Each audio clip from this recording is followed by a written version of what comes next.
के, जवाहरात के। तुम एक चीज सोचो, हम इंडिया में रहते थे और हम जानते हैं कि हमारे यहाँ लोग जेवर के शौकीन थे।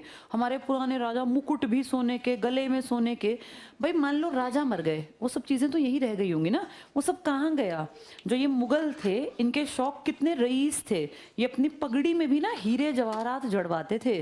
तो वो सब चीजें कहाँ गई? भाई चलो कुछ लूट के ले गए, कुछ लोग मान लिया लूट के ले गए, लेकिन सब कुछ थोड़ी ना लूट सकता है कोई किसी देश का।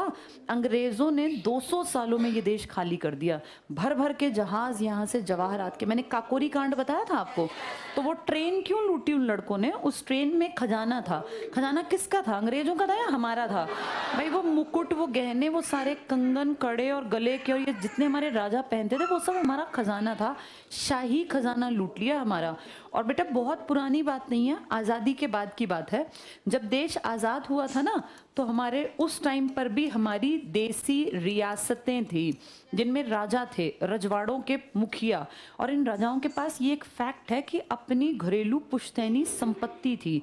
एरिया के अलावा इनके पास ना महंगे बेशकीमती हार, जड़ाऊ हार और पता नहीं क्या क्या था। ये बिल्कुल सच्ची बात है। इनकी ये सब चीज़ें भी अब नहीं हैं, अब लगभग खात्मे पर हैं। अब इतने हार और ये सब चीज़ें गई कहाँ?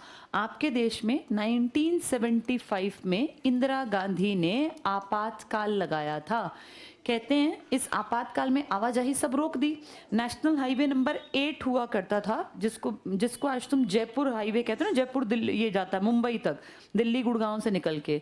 अब तो उसका नंबर शायद 48 कर दिया, पहले वो NH 8 था। आपातकाल में कहते हैं सिर्फ फौज के ट्रक चले थे इस रोड पर 1975 में।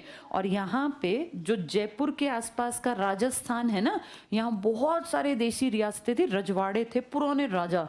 तो यहाँ पे इमरजेंसी के टाइम में इनके ऊपर रेड डाल के और इनके तहखानों से भर भर के बक्सों के बक्से गए थे। ऐसा बताया जाता है, आर्मी के ट्रक्स की गिनती नहीं है कि कितना सोना ढोया था। तो ये तो अब हाल फिलहाल की बात है, अंग्रेजों के बाद की भी। वो क्वेश्चन मार्क है कि वो सोना गया कहाँ। आर्मी के ट्रक्स का मतलब सरकार के अधीन था वो, लेकिन आज वो कहाँ है किसी को नहीं पता। इसके बारे में आप ना यूट्यूब पे बहुत सारी इस तरह की वीडियोज़ हैं, और अगर कभी आप घूमने जाएंगे तो आप जयपुर में किसी गाइड को करेंगे ना, तो वो आपको दिखाएगा कि नीचे ना ज़मीन में से चलते चलते बताते हैं वो कि इस एरिया में, और दिखता है वहाँ पे वो लोहे के ना अभी भी जाल वाल से, वो बताते हैं कि ये पूरा नीचे तहखाना था और इसमें सारे में हीरे जवाहरात बेशकीमती सारी चीज़ें पड़ी हुई थी। लेकिन अब नहीं है, अब तो सरकार ने ब्लॉक कर दिया। अब तो वो सारी चीज़ों का मेंटेनेंस ASI करता है, आर्कियोलॉजिकल सर्वे ऑफ इंडिया। जो बहुत ज़्यादा इंपॉर्टेंट थे उनको ASI से भी ऊपर यूनेस्को देखता है, यूनेस्को मेंटेन करता है। यूनेस्को पता होगा ना, United Nations Educational Scientific and Cultural Organization. जैसे ताजमहल को ASI नहीं देखता, ताजमहल किसके पास है? यूनेस्को। ऐसे ही दिल्ली का रेड फोर्ट किसके पास है? यूनेस्को। ऐसे ही आगरा का जो लाल किला है, बड़ी बड़ी सारी बिल्डिंग्स। ASI और यूनेस्को में जानते हो क्या फ़र्क है? ASI हमारा है, आर्कियोलॉजिकल सर्वे ऑफ इंडिया। इसमें जितने अफसर हैं उन सबका सैलरी, सब खर्चे हम देते हैं अपने देश से। लेकिन जो बाहर के विदेश में बैठा है यूनेस्को, UNO का एक अभिकरण, एक एजेंसी, एक संस्था है, ये सबको नहीं बनाता बेटा अपना मॉन्यूमेंट। यूनेस्को की लिस्ट में नंबर पाने के लिए बहुत सारी कंडीशन पूरी करनी पड़ती हैं। एक पॉजिटिव बात पता है क्या है? जिस जगह को यूनेस्को की लिस्ट में जगह मिल जाती है, इसकी लिस्ट बनी हुई है, उनको बोलते हैं कल्चरल हेरिटेज साइट्स। जिनको इसमें जगह मिल गई उस एरिया की सेफ्टी मान लो। ये लिखित में है कि अगर कोई साइट यूनेस्को की वर्ल्ड हेरिटेज लिस्ट में आ गई तो उस देश के ऊपर अगर कभी कोई विदेशी अटैक करेगा ना, तो उस साइट को खत्म नहीं कर सकता। जैसे हम अपने देश में ताजमहल की बात करें, हमारा ताजमहल यूनेस्को की साइट है, तो पाकिस्तान हमसे लड़ भी लेगा ना, तो पाकिस्तान ताजमहल को तोड़ नहीं सकता। जैसे हवाई हमले करके किसी देश को नष्ट करना बहुत आसान होता है ना। किसी देश की इंपॉर्टेंस क्या होती है? उसकी जगह जहाँ दुनिया घूमने आती है। हमारी सबसे फेमस प्लेस कौन सी है जिसको देखने लोग आते हैं? ताज। तो पड़ोसी पाकिस्तान ताज पे एक बम गिरा दे, खत्म, बाद में जो होगा देखा जाएगा। लेकिन वो ऐसा कर नहीं सकता बेटा, क्योंकि वो कौन सी साइट में आ गया?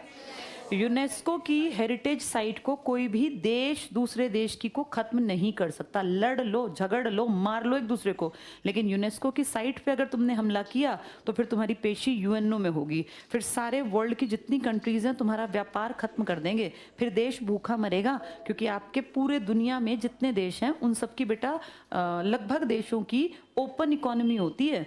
पाकिस्तान के पास तेल के कुएं थोड़ी ना हैं, तेल की ज़रूरत तो है ही। अगर इसने गड़बड़ की तो इसके ऊपर यूएनओ बैन कर देगा कि कोई देश इसको तेल नहीं देगा, इसके यहाँ से कोई सामान नहीं जाएगा बाहर, तो फिर ये कैसे रोटी खाएगा, भूखा मरेगा। इसकी बात नहीं है, हम भी नहीं कर सकते। अगर यहाँ कोई यूनेस्को की साइट है, आप हमले कर लो, मारकाट कर लो, लेकिन यूनेस्को की साइट पे हमला नहीं कर सकते। ये लिखित में है। किसी भी देश को खुशी मिलती है अगर उसकी साइट, उसके मॉन्यूमेंट को किस लिस्ट में नंबर मिल जाए। हमारी बहुत सारी हैं बेटा यूनेस्को की वर्ल्ड हेरिटेज लिस्ट में।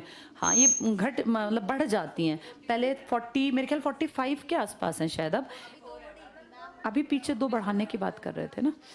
तो ये क्या बेटा, इस पे एक तो बहुत पुरानी होनी चाहिए साइट, इसका कोई हिस्टोरिक इम्पोर्टेंस होनी चाहिए, और जैसे थोड़ी सी इस कंडीशन में हो कि बिल्कुल ये ना हो कि बस कल ही गिरेगी, आज लिस्ट में बनवा ली कल गिर गई, क्योंकि इसकी मेंटेनेंस पे खर्चा होता है। तो जिसका हिस्टोरिकल कोई महत्व है, जिसने कोई मैसेज दिया दुनिया को, इस तरह की चीज़ों को यूनेस्को की वर्ल्ड हेरिटेज लिस्ट में शामिल किया जाता है। तो बहुत अच्छी बात है। अगर किसी देश की कोई साइट यूनेस्को की लिस्ट में आती है ना, तो पहला फायदा है वहाँ टूरिज्म बढ़ता है, क्योंकि जब कोई आदमी किसी देश में घूमने जाता है, आज के टाइम में वो गूगल करेगा कि कौन सी जगह यहाँ देखने लायक है। तो अगर आपके देश में वर्ल्ड हेरिटेज साइट है, तुरंत ऊपर उनका नाम आएगा। तो पहली चीज़ टूरिज्म को बढ़ावा मिला। दूसरी चीज़, वो जैसे फेमस हुआ तो आपके देश को भी तो इम्पोर्टेंस मिली ना। भाई कोई ताजमहल घूमने आया तो वो बाहर जाके क्या कहेगा कि मैंने इंडिया में गया था, आपके देश को इम्पोर्टेंस मिली। तीसरी चीज़, यूनेस्को हेरिटेज साइट्स पर हमला नहीं होगा, तो उसके आसपास का एरिया सेफ है। तो आज आगरा सेफ है, क्योंकि आगरा पे हमला नहीं करेगा कोई भी कंट्री अकॉर्डिंग टू यूएनओ के रूल्स के।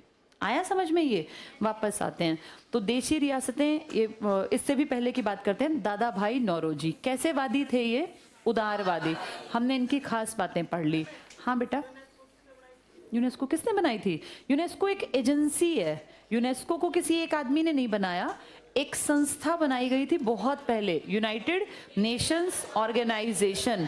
इसको बनाते टाइम ना 51 कंट्रीज ने एक कागज पे साइन किए थे, जिसे कहा जाता है यूएनओ का चार्टर। यूएनओ का चार्टर, इस पे साइन किए थे। पहले 50 देश थे, बाद में एक पोलैंड भी आके इनमें शामिल हो गया। तो कितनी कंट्रीज हो गई? 51। इंडिया वेरी फर्स्ट डे से इनके साथ था। इन सब ने प्लान किया कि भैया सेकेंड वर्ल्ड वॉर तो चलो जब भी होगा खत्म होगा, अब जब ये चल रहा था तभी इन्होंने कहा हम लोग आगे जाके एक ऐसी संस्था बनाएंगे जिसकी सबको बात माननी पड़ेगी, ताकि थर्ड वर्ल्ड वॉर ना हो।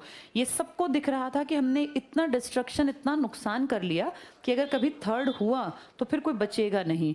वैसे भी हम जानते हैं कि अमेरिका प्लान कर रहा था जापान पर हवाई हमला करेगा, न्यूक्लियर बॉम्ब गिराएगा। तो सबको ये था कि अब तो अमेरिका को हम नहीं रोक पाएंगे, क्योंकि वो किसी की सुनेगा नहीं। लेकिन आगे भविष्य में अमेरिका जैसी हरकत कोई ना करे, उसके लिए एक संस्था बना लेंगे। उसी संस्था को तुम क्या नाम देते हो? United Nations Organization. इसने काम करने के लिए अपने 6 अंग या ऑर्गन बनाए, जिनमें से सचिवालय या सेक्रेटरीट है, इकोनॉमिक सोशल काउंसिल है, और इंटरनेशनल कोर्ट ऑफ जस्टिस है, महासभा है जिसको जनरल असेंबली बोलते हैं, यूनाइटेड नेशन सिक्योरिटी काउंसिल है, और ट्रस्टीशिप काउंसिल है। 6। फिर इसने कहा भाई छोटे छोटे काम मैं कैसे करूं? अब जैसे कोई बच्चों के लिए काम करना है, कोई हेल्थ के लिए काम करना है, लेबर के लिए काम करना है, एजुकेशन के लिए काम करना है, तो इसने अपने अंडर बेटा लगभग 20 छोटी छोटी एजेंसीज बना ली। इन एजेंसीज में से एक का नाम है यूनेस्को। ऐसी ही एक एजेंसी है WHO। याद करो जब पेंडेमिक फैला था तब हम रोज रिपोर्ट नहीं देखते थे, पेंडेमिक पे कौन रिसर्च कर रहा था? WHO। कि भाई कैसे कितने, अब तुम्हें पता नहीं याद है कि नहीं है, WHO फेमस हो गई ज्यादा, हर एक की जबान पर आ गई थी, अनपढ़ को भी लगता था WHO कोई चीज है। जब ये पेंडेमिक फैला और रोज आंकड़े आ रहे थे, और सुबह उठ के ना वो एक वर्ल्ड वाइड रिपोर्ट रोज ताजी बनती थी कि किस देश में कितने केस हैं, कितने एक्टिव, कितने मर गए। तो उनमें सबसे ऊपर टॉप में ज्यादातर अमेरिका था। पेंडेमिक में सबसे ज्यादा लोग जो मरे हैं ना वो अमेरिका के मरे हैं। फिर उसमें पहले तो हम बहुत नीचे थे, लेकिन धीरे स्पीड से बढ़ते बढ़ते इंडिया भी टॉप में दिखने लग गया था कि ऊपर के 10-12 में हमारा भी नाम है, क्योंकि बहुत ज़्यादा एक्टिव होकर हमारे यहाँ भी केसेस फैले थे ना, वो तो भला हो कोई इंडिया के लोगों का कि भैया इतने लोग मरे नहीं तो इटली में और इनमें ना यूरोपियन कंट्री में बेटा यूँ लाशों के ढेर लग गए थे। मरे तो इंडिया में भी बहुत लोग थे, लेकिन जितनी आबादी है उस हिसाब से हमारे यहाँ उतना भयानक नहीं था जितना विदेश में था।